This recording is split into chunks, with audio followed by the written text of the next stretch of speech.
Welcome to our channel. Today we how to verify data freshness SLAs with Monte Carlo, complete guide step by step clearly. To verify data freshness SLAs with Monte Carlo, start by logging into your Monte Carlo account. Navigate to the dashboard to access your data observability. Identify the specific data assets you want to check for freshness. Select the data asset from the list to open its details page. Locate the Freshness SLA settings section in the Asset Detail view. Review the current freshness SLA parameters for accuracy. Ensure the settings align with your organization's data freshness requirements.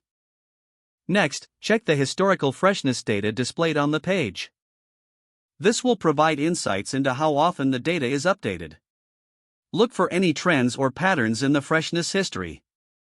If issues are detected, note the specific times and dates of the freshness violations. To dig deeper, access the Alerts and Notifications section in the dashboard. Review the alerts related to data freshness for the selected asset. Analyze the root causes of any freshness issues listed in the alerts. Document your findings for future reference and follow-up. Consider adjusting the freshness SLA if it doesn't meet your operational needs.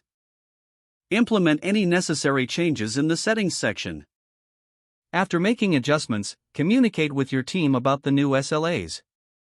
Finally, regularly monitor the data freshness performance moving forward.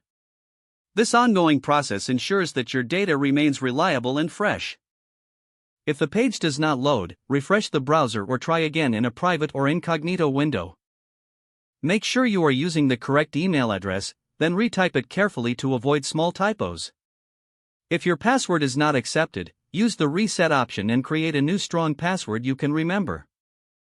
Check your spam folder for verification or security emails, then complete any requested confirmation steps.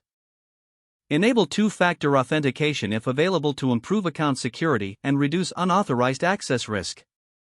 After signing in, review your profile details so your contact information and settings are accurate and current. If you see an error message, note it down and try again after restarting your device and internet connection. Log out when you finish, especially on shared devices, to keep your account and payment information secure. Don't forget to like this video and subscribe to our channel for more step-by-step tech guides.